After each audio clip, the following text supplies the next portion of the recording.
Next caller that we have calling in is we're going to take it. It is Jerick calling in. What's going on, Jerick? You're in on the line, man. I mean, help us break down this defense. I mean, it was pretty appalling to see kind of, what was done tonight on the defensive side of the ball. But it's like I was talking with Mick early on, it was amazing to see this offense. It's like this incredible offense and then this terrible defense. I mean, let's break it down from a schematic standpoint. Well, first of all, before I start, I want to give a huge shout out to Lane Kiffin. He was the MVP today for deciding to kick that field goal, because if it wasn't for that field goal, Ole Miss probably would have got the 4th and 13 and scored, and we probably would have been in overtime. So huge shout out to Lane Kiffin for going for the field goal. But defensively, it's everything I talked about last week. And again, it's kind of hard to base a defense off of 2 games, but based off what I saw the last couple of weeks, I knew that this defense was going to be in trouble against spread offense. It's a combination of all things with this defense, Kyle. Pete Golding can't adjust. He can't adjust mid-game. We continue to go, and I can't even say that we were in a lot of man-to-man coverage concepts, even though that we were in a lot of man-to-man coverage concepts. But then we try to switch the zone, and we try to rush 3, and we try to do some zones. We try to do some more zone schemes, and we still got burnt. It's a lack of discipline. I saw constantly through the entire game that we kept trying to get the play. We kept trying to get the audibles, the adjustments in. Dylan Moses looked lost trying to get the play calls in. I don't know if that's a Golding issue, if that's him, but the secondary had a bunch of failures when it came to miscommunication. There were a lot of times that we were just misaligned on the defensive line, and we were out of position, we were out of place. We couldn't make tackles in the open field. These players, Kyle, because I think it's a combination. It's 100% Golden's fault, because that's on him, and he needs to be fired after this year. But these players are not developed. These players are not developed properly. And, I heard earlier on the show when I was watching your post game, not your post game, but during the show that, is this just a new type of defense, right? Is this a new type of defense? Our defense, we're high scoring. It's more high scoring games. I don't think it's that. I don't think it's that at all, because I look at Georgia's defense and I look at how they play against the spread, and they're one of the best teams against the spread. I look at Clemson's defense and I look at them and how they play against the spread. The defensive coordinator adjusts mid-game and having different concepts with an established pass rush going. I see Ohio State and Oregon last year, what they were going to do against spread concepts, spread defenses, as they were one of the best teams in the country. Alabama does not have the personnel. They got talent, but they don't have the developed personnel to stop these spread offenses. It was a concern last year, and it's a concern this year. Matter of fact, it's worse because the secondary last year was experienced. You had almost everybody back from the 2018 defense in your secondary. This year, you barely have any experience at all. Even with the experience of Patrick Surtain and Jordan Battle, who shockingly Battle was our best player in the secondary, they got burnt to a T. Once again, Surtain could not handle the physical wide receivers, trying to jam them off the line of scrimmage. He couldn't do that successfully. And this is just how it is. This is how it is. This is just how it's going to be. And I am worried about that Georgia game, because no, Georgia doesn't have a spread offense. Georgia's more of a pro. They're more pro style. But you know what Georgia does better than almost everybody in the country? They dictate the line of scrimmage. And what did Alabama do in this game? They got dominated. They got made into little boys off the line of scrimmage against an Ole Miss offensive line that last year was ranked as one of the worst O-lines in the country. All right, that's Jerick from Buffalo. Thank you very much for calling in, Jerick. We'll catch up with you next time. Always great stuff. And I love the way you break it down. Tons of callers on the queue, so I got to move quick. And then we also got Nick Saban. So thank you very much for calling in, buddy. We are going to go back to DeMarrco. DeMarrco waited a long time. He was patient. He waited for Saban, and he came back. DeMarrco flying in from the ATL. DeMarrco, you're back on the show, man. Take it away. What is up, Kyle? So now the first part, I hit you with those hot takes, and now we're going to come back with some follow-ups, so bear with me here. So first off, like we said, and you heard LeBron James say this a while back, that anyone can talk and say this or that, but it's not until you're in the kitchen and you can feel the heat where you really have to step up and understand the situation that you're in. And so when we're talking about Pete Golding, no, I'm not here calling for the man's job. It's just that he has to understand, I think he does, With this team with championship aspirations every single year, you can't be a day late and a dollar too short in any capacity when you're dealing with this kind of program. But let's remember something for a second, guys. Lane Kiffin coached at Alabama for 3 to 4 years. He knows how to beat this team. It's not a surprise to him. When you grow up how he grew up, he came up under a defensive mindset. So it's only natural that he would know how to beat defenses. So let's just keep that in mind. So he was perfectly prepared for this Alabama defense. As far as the physical and mental errors, we didn't tackle well. And I think that's because you didn't really get your off-season program, your fourth quarter program. And when you don't tackle well, what is that a result of? It's not usually your fundamentals aren't there. You're at the University of Alabama. I know you have the fundamentals. It's the mental errors. It's the energy. It's the I'm not physically prepared to go for 60 minutes, so I'm Jordan Battle. I'm going to throw my head at a player because I don't want to make a perfect form tackle because my energy is not where it would normally be had I had a full off-season program. And when we talk about the mental errors, come on, offensive line, I was going to applaud them, but then you get 2 penalties back-to-back on a pivotal drive to ice the game. No, sir, I cannot applaud that. So we still have to revisit the mental errors. We need to tackle better. And, it's just that simple. If you look at what Clemson does, what Brent Venables does, what makes him great, he pressures. He knows on the back end you can't cover these high-octane offenses forever. Pressure is how he was able to get 2 and throw a pick 6 in the first play of the championship game a couple years ago. It's pressure, pressure, pressure. It's just that simple. Pressure busts pipes, and it speeds it up even for the best quarterbacks to ever step on the field. So we need to make sure we get that kind of thing going, and that way you can kind of make up for not being able to rush 3, because that's what Alabama has been spoiled. They could rush 3, whether it was Allen, Big Quentin Williams from a couple years ago, Deron Payne. They could rush 3 and make it seem like 5 was coming. You're not going to be able to do that in today's game. I'm sorry. We're going to have to figure out something else. So I would think all of the bracket coverages and combo coverages we like to do on the back end, that's not it right now. What I see, bracket coverage takes a lot of veteran leadership to make sure you don't mess it up. So that's the thing that I would say in that regard. And then as far as Najee Harris, he was really beast mode. Dylan Moses will be back another year. I don't think he is where he needs to be on film, having missed a year. So he'll be back next year. I'm kind of going to give you that hot take now. And other than that, I think that about up. And then obviously we have Najee Harris. He really did what he came to do, and you saw it in those videos leading up to the season really well. And I think we'll be all right against Georgia. The way they play feeds into our strong suits, and I think if it went into a shootout, obviously our offense would win. But I'm not impressed with how we played today. Back to the Bama stuff, man. I'm not going to jump on Pete Golden. I understand he's part of he's part of the tool, the Alabama chemistry there with the defense. He is defensive coordinator, but I can assure you Nick Saban is running the show. Mm-hmm. Pete's not calling anything that Nick doesn't feel good about or doesn't want. But we're basically in a position of execution. Execution's killing us. But still, let's just say this. You name me another team, top 10 team, top 15 team of the last 10 years that could give up 646 yards and win by 15 points anywhere, especially on the road. Yeah. There's not many. I can't think of any. Maybe Clemson. That'd be about it. But I've got a little bit more insight. Now, I almost was hesitant to even get on here because I don't like trying to play armchair quarterback or try to throw anybody under the bus. But going back to what I said earlier, Nick is in charge. He does have people around him with Charlie Kelly. Charlie was a roommate with a good buddy of mine that was All-American linebacker over at Auburn. So I've known Charlie for 30-plus years. Great guy. But the main thing is Coach Saban, love him. His recruiting, his tenacity is the reason we were able to pull out a win tonight overall, so everybody can say what they want to. But same token, I've had the opportunity since Saban's been there to be at a couple of the closed practices. I was at the first one in the spring of 2007 when ESPN, Sports Illustrated, and many of the world news media and sports analysts were locked out of the facility. And I was able to be on the sideline and watch some of the stuff that went on, which was extremely impressive. But a lot of people don't know this.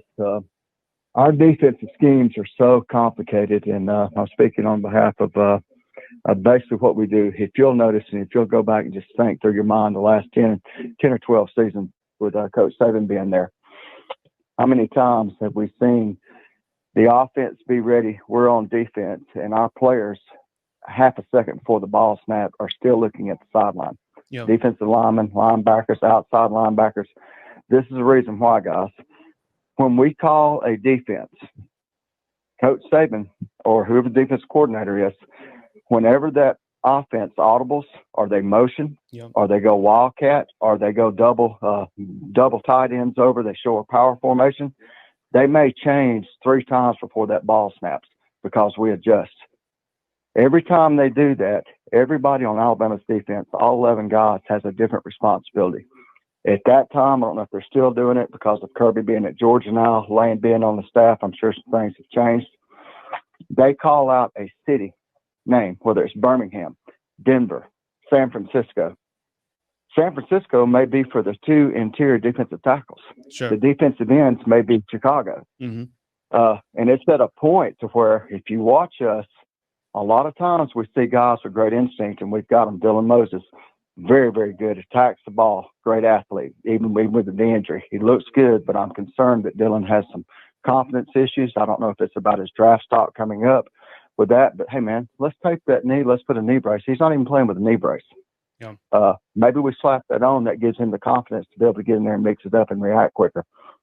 Also being said, when you're got that many different responsibilities that change when they go motion on the offense, and you've got 11 guys that have got 11 different positions, some of that stuff jumbles up. Okay, we come out here, it's 3rd and 3.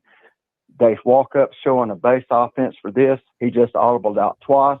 I was Chicago 2 seconds ago. Now I'm Seattle. And then he motions over again. I've got to switch to go from Seattle to Connecticut now.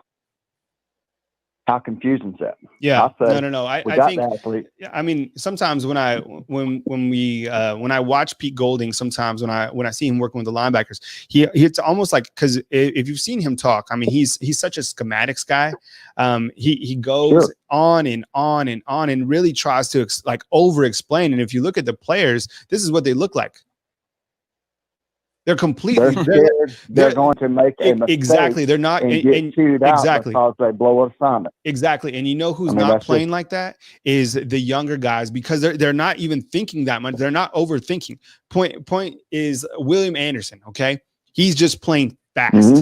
He's playing lightning fast. Christian Harris played like that last year, and he's playing like that this year. But I think the upperclassmen and some of these other guys, they don't want to make they're scared to make mistakes out there. But we got to move on to our next caller. Thank you very much, Bryan. We appreciate the insight, and definitely send me an email. I'd like to kind of connect with you further. Appreciate it, man. Thank you. Sure, man. Thank you so much for all the time. All right. Take it easy. All right. We got a couple more calls in. We got Gerald from South Carolina. Alabama is running the wrong defense. Okay. Let's all right, Joe, what's up, buddy? Hey, how you doing? Doing great. Thank you so much for calling. Go ahead. I don't want to take everybody's time. 3 things that hurts Alabama in every game. 1, the back coming out of the backfield. Mm-hmm. 2, the tight end. And 3, the run game. Alabama sits in the cover 2 all night long. I'd like to see them to go to just a free safety, walk their other safety down on the tight end side. That puts him automatically, his key's the tight end. If he blocks down, he comes up. If he releases, he got him. Now you got the back and you got the quarterback. Well, the inside linebackers, if that back goes out of the backfield, that's his responsibility. That's where he's going. And now if you want to get pressure on him, now you got the other linebacker free to come in and blitz. But Alabama sits back in that 2 deep. They never cover the back out. The linebackers are terrible at covering the tight end. I wish they'd change from a cover 2, just go to the man with the free safety. Now your 4 guys up front have run responsibility, and also in passing downs, they know to come hard. Yeah. Then that frees up one linebacker to blitz, puts more pressure on the quarterback. But they sit back, and I just heard the other caller, and he's probably correct. They got all these Connecticut and blah, blah, blah. Yeah. Maybe they need to make it simple. Yeah. I'll make it simple. You have your kill the quarterback. Yeah. If you take that and bring that safety down on the tight end side, mm-hmm. that's his responsibility. Yep. Now your linebacker's free to cover the backs, yep. and do the run. But I hear all this crap about blah blah blah.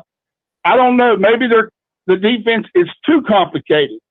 When I was a defensive coordinator and when I coached for 25 years, we taught our kids a key and we let them be athletes. They didn't have to think. They knew, this is my man. This is my responsibility. Because Alabama plays mostly bump and run anyway. If you're not getting pressure on the quarterback, free that linebacker up to come. Mm-hmm. Put Dylan Moses on the edge and take Allen out because Allen's not a great rusher. Yeah. Put somebody, you can put somebody, but they can call whatever they want to, but they never, ever, in 3 games this year, have covered the back out of the backfield. They haven't covered the tight end, and they can't stop the run. I just wish Saban and Golden them would just once go to one free safety over the top. Let him read the quarterback's eyes and be the deepest man on the field. Always be the deepest man. Right. I just think those are just adjustments they can make. Great points, Gerald. We're going to move to our next caller. Appreciate you calling in. Love South Carolina. We'll catch up with you next time. Huge fan of Charleston. Man, I love that place. Okay, next up we got Harold from Alabama. There's no alpha on defense. This should be great. I thought it would be Dylan Moses coming in, but I mean, let's see what Harold has to say. Harold, good evening. Thank you very much for staying up with us, man. No alpha on defense. Take it away, man. Hey guys, I love your show. Yeah, I agree with the guy that just came on too, man. They need to simplify it. If the defense is that difficult to understand, it need to be simplified.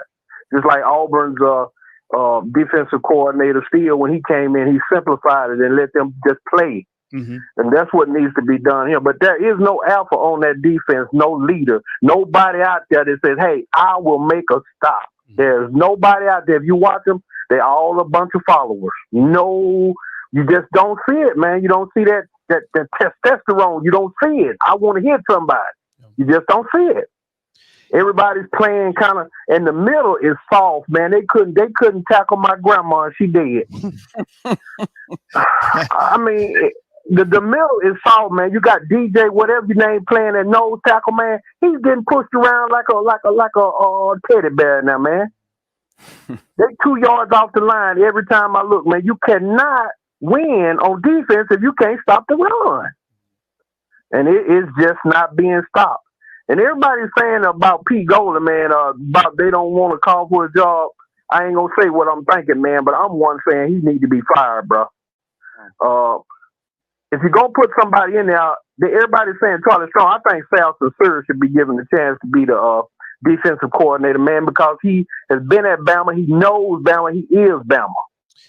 You know, that's an interesting point. I mean, because like I said earlier, I mean, people want to just say Pete Golding, right? But look at the guys on the defensive roster, right? At least that are the coaches, right? You have Sal Sincere, you have Charles Kelly. A lot of people love Charles Kelly as a defensive coordinator. You also have, Charlie Strong, who's a, kind of an analyst. So a lot of defensive minds back there that could certainly be the guy. And I think they are assisting. I think Charles Kelly actually has the title of assistant defensive coordinator, something like that. So, I mean, Pete Golding is everyone's pointing the blame and rightfully so. But I mean, there's a lot of defensive coaches. He's not the only defensive coach. Go ahead, buddy. Go continue, Harold. Man, you're right, though, man. There's a lot of defensive coaches. I'm not saying him because they're right, though. Coach Saban is a defensive coach. That's what I'm saying. And in years past, when he was younger, man, he would have had a fit before he would have let something like that happen, man. He has got a lot calmer in his old age, which I understand. You got to be unless you want to have a heart attack. Mm-hmm. But, man, as far as this, man, we don't have a pass rush, man. I'm really disappointed in the new guy, 31, man. He's been there every time. What is his name? But he just keeps missing tackles. It just can't be like that, man. You have got to go in there and break down and get your leg. You have got to make form tackles, especially when it's wet. That's William Anderson. That's a freshman. Think about this. William Anderson just got here to Alabama. He's 5-star coming in, and all of a sudden he's like, starting outside linebacker. I mean, it was him or Ben Davis, and Ben Davis was kind of the guy early in post in camp, and William Anderson certainly playing like kind of the alpha that we were talking about almost. But I think before we're overcritical on him, I think he still needs some more time to kind of develop. But I really like what I see on William Anderson. Harold, we're going to move on to our next caller, but thank you very much for calling in. Love the dialogue. All right, guys, love y'all, man, love you. I'm one to believe, Kyle, man. You got to start from the head up, man. And I want to go back, man, to the combine this year. I just seen a tweet from Terrell Lewis, and it came to my mind. You know, at the combine when they asked him what was wrong with the defense last year, and he blasted Pete Golden. He said from the top down, said the play calling, the communication. When you look out there on that defense, everybody looked like a deer in the headlights in the middle of the road. The only two players I see that's playing out there is Josh Joby, which is a surprise, and Patrick Surtain. Daniel Wright, Jordan Battle, even Dylan Moses, the 4-year senior, man, he looks like he's lost out there. No pressure up front. DJ Dale and them getting pushed around. I'm just curious to know your opinion. What do you think? Is it time? Because I agree with everybody that's called tonight. Is it time for Saban to start giving some other guys a chance? Because I don't see no domination. I don't see nothing, no push up front. I see Dylan Moses and Josh Harris look like they lost. We can't defend the wheel route. We can't defend the tight end. I don't understand it. I mean, it's been going on all last year to carry over to this year. How we going to Kirby and them game plan next week is going to be to attack us with the running back and the tight end. Exactly. And Quann, well, thank you very much for calling in. I think, it's a good question. And I think, when we kind of look at this, is this just the new world of college football? I mean, right. There's never, ever going to be a game that's 10-7 or 13-7 again. I mean, that's just gone. Like, and it's hard for people to like conceptualize how much the game has changed. But when Steve Sarkisian and Brian Daboll and Mike Locksley, when those guys were the offensive coordinators, every single thing changed with this offense. And just as you saw LSU when they went and got Joe Burrow and kind of loaded up, everything changed really quickly. And is that a good thing? I don't know. The offense we've never seen an Alabama offense like this, right? To be able to see what these guys have done. And that puts pressure on the defense because these guys can score at will. Lane Kiffin, and man, yeah, he can control, but he can coach. My goodness, he can coach. Yeah. He's going to win a lot. He's going to, I don't know how many games he's going to win this year. But man, I think what he did tonight, and I think what he did is, I mean, it's going to be scary to face Lane Kiffin every single year from here on out. I don't know what the questions are. If Nick Saban has to make some drastic changes, I don't even know if it helps. I mean, you put Charlie Strong on there. Does it drastically help? I'm curious kind of going into this Georgia game. Can Georgia, number one, keep up with Alabama? I don't know if it's going to be a track meet type game. I don't think it's going to be. I'm not impressed with the Georgia quarterback at all. This kid tonight, Matt Corral, that kid is special. Yeah. I don't know. Well, I mean, I could tell you this, Kyle, before you let me go. I know one thing: if we lose next week to Georgia, I expect drastic changes. Yeah, drastic changes across the board. I can't see it going on no more. We got away. Hopefully, like Coach said, we learn from this. We get better. But this defense is not. It's not improved, Kyle. It's the same thing, and that's why I say I agree with a lot of the callers. It starts from the top. It's time to make a change. It's not getting better. It's getting worse. Yeah. I mean, you got to make calls at this level. You need to make changes. And, it's going to, if Saban doesn't make changes, I think that it's going to keep him from winning another national championship. I mean, plain and simple. All right, Quann. Well, thank you so much, man. Get some rest. Enjoy your Sunday and we'll catch up with you soon. Okay. Greg. Happy October. Hey, we finally got past 10/10/2020 and now we're in October 11th. So first of all, good morning and thank you for joining us on SEC After Dark. Good morning, Kyle. I just wanted to say I'm a long time listener, first time caller. I just want to tell everybody and all the Alabama fans, chill out. Lane Kiffin is an awesome offensive coordinator. He's an awesome coach. He just called an awesome game. I don't think that we'll have another game like this. Ease up on Pete Golden. We have a few rookies a few freshmen on the field that just tried to make a few big plays and just got blown up. It won't happen again. I think that everybody's kind of overreacting to this game. Lane Kiffin is just an extraordinary coach.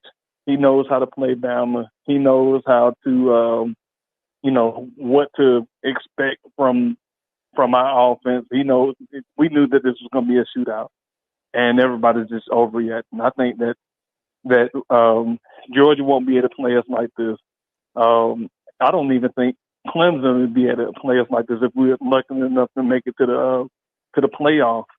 I think everybody's just overreacting, and I think we'll do a whole lot better. We need to get experience. Last year, everybody's comparing this year to last year when we had a lot of freshmen on the field, in which we still do. But just be patient, trust the process, and let everything take its place, and we're going to be fine. Take it away, Vince. Yeah. No, ever since we lost to Clemson in the national championship, our defense has gone totally downhill. We don't have that fire. Pete doesn't have the fire at all. I don't know. Is he running Nick Saban's scheme, or is he running his own scheme? You know, that's my big thing. And is Nick, I don't know, if he's running Nick's scheme, is Nick getting outsmarted, or is Pete running his own scheme? Because, you know, ever since, like I said, the Clemson championship, where it was embarrassing, we didn't put up points, Tua didn't put up points, you know, we just totally gone downhill. Joe Burrow put up totally a lot of points on us, and we have a bunch of talent. I feel like we win games just because we have more talent than the other teams. Like today, we won because we had more talent. We had more 5-star recruits, but we don't win with skill. Our tackling's poor. Pete is seriously, I want to see Charlie Strong out there right now, or I want to see Mike Stoops out there doing something, because Pete's not, he's not Kirby Smart. I see how he's wearing the little visor and everything, but he's not. I don't know. What do you think, Mick? I mean, great call. Whose defense is this? Well, look, I've thought about this a lot, because we had a very similar conversation, last year, when I was hosting a post-game show, and people would get upset, and then I would talk to people around the program, and they would say, he's a great guy, and he's got a lot of potential, and he does some things right. But at the end of the day, like, to be the best, if you're going to be a champion, you can't play like that.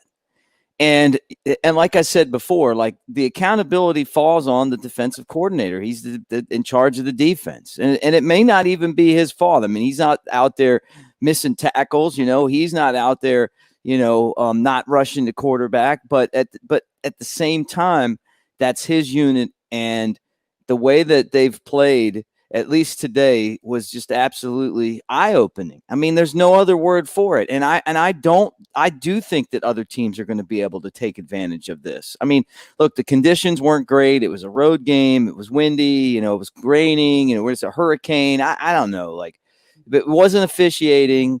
And Ole Miss had a great game plan, and they've got a great coach. But at the end of the day, if you want to be a champion, if you want to win the last game of the season, and that's something that Alabama's been able to do, in the last game of the season, not being a bowl game, that doesn't matter, but being in the college football playoff and winning, you have to play some kind of defense. And you get against Clemson, and they are going to eat this team alive the way they played today.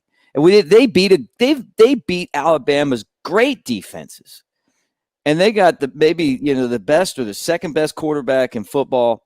I think that I said this before. I think that there's going to be some things that will happen. We might not know about it, but Saban on that flight back home from Mississippi, or a bus ride, however they got there, is thinking about this. He knows it. And it's at the end of the day, it's just like having a great quarterback, and then you got a better guy on the bench, and you got to figure out what's best for the entire team. And if he thinks that it's better for the entire team to have someone who is a proven defensive coordinator that has done it at the next level, that has won a bunch of games, that's probably Charlie Strong, and maybe, or maybe somebody else on staff. I don't know. But if he thinks that he's got the right guy there and they're going to get better, that's what he's going to stick with. And I noticed in his post-game press conference, he said that he believes in the players, right? So, I mean, that tells me something. Yeah. Like, he believes in the players. He didn't say coaching. He said players, Yeah, I just feel like, ever since we made the switch from Jalen to Tua, we have become an offensive team, not a defensive team anymore. Right. And what was it? What did Jeremy Pruitt say last year? How offense just looks so pretty and it's so fun to watch. Yeah. But defense wins championships. Do you remember him saying that? Like something to that effect right before Alabama and Tennessee played? Because he knows. He's a national championship winning defensive coach, and he's won a ring at Alabama, and he knows he's the last great defensive coordinator that Alabama's had. And here's a guy that worked his way all the way up from an unpaid job to get to, where he is right now as a head football coach. You watch them play today against Georgia. They play good defense. Now, they don't have the players that Georgia or Alabama has. Alabama's got 4- and 5-star players all over the field. And Tennessee's playing with guys that wouldn't be on the third team at Alabama. And they still play a pretty tough brand of football, although they are getting better talent-wise. I don't – look, I feel the outrage over this defense. And I think that it comes down to this. You know that you're not going to beat the Georgias and the Auburns and the LSUs and the Clemsons and whoever else comes along if you play like they did today, which the only reason I don't give them an F is because they won the football game. It's a D- performance. Yeah. Right, Kyle? I mean, is that crazy to say that? That's a D- right there. Yeah, that's a D-. It was bad. It was ugly. I mean, I can't remember the last time that, Alabama, was, a victim to the run game. I mean, it was just unbelievable what Ole Miss was able to do. And Lane Kiffin, he knew it every single time that they were going to be effective. That's why he was kicking field goals at the end of the game, because he knew that they were going to have opportunities. Mm-hmm. I mean, he called a great game. He did. I mean, Lane Kiffin, yeah. I think like going into this, the guy's the king of trolls, right? But the guy coached unbelievable. I mean, I think Alabama fans are like, man, Kiffin, he was the real deal. All right, Vince, final thought from you, buddy. Close it out, buddy. Yeah, I'm not going into this next game. I think we'll be better prepared, but I just really hope that, I really have this feeling that Kirby's going to look at this game and he's going to want to take all those offensive plays and want to try to use them against us. Yeah. I mean, I guess it's to be determined to see if Georgia can be effective, passing the football. But now that I'm starting to think about it, I mean, Georgia's running backs, I mean, are those guys better than Ole Miss's running backs? You got to think they are. I mean, Zamir White, I mean, the kid's a beast. I just don't think that the quarterback is very good. I mean, I'm watching him play today. This kid, Matt Corral, baller. That kid is outstanding. I mean, his numbers, even before this game, were fantastic. So I don't know how many more games Ole Miss is going to win. I want to kind of watch, Georgia a little bit more before I, kind of like dive into that. But I don't know. I mean, that Ole Miss team, that's a scary team to deal with. But Vince, hey, thank you very much for staying with us. I know that you're not to the midway point back in Cali, but got a lot of respect and love and appreciation for Northern California. It's such a beautiful area, especially Sacktown. So thank you very much for staying with us tonight. And please call again next time. Thank you for joining us.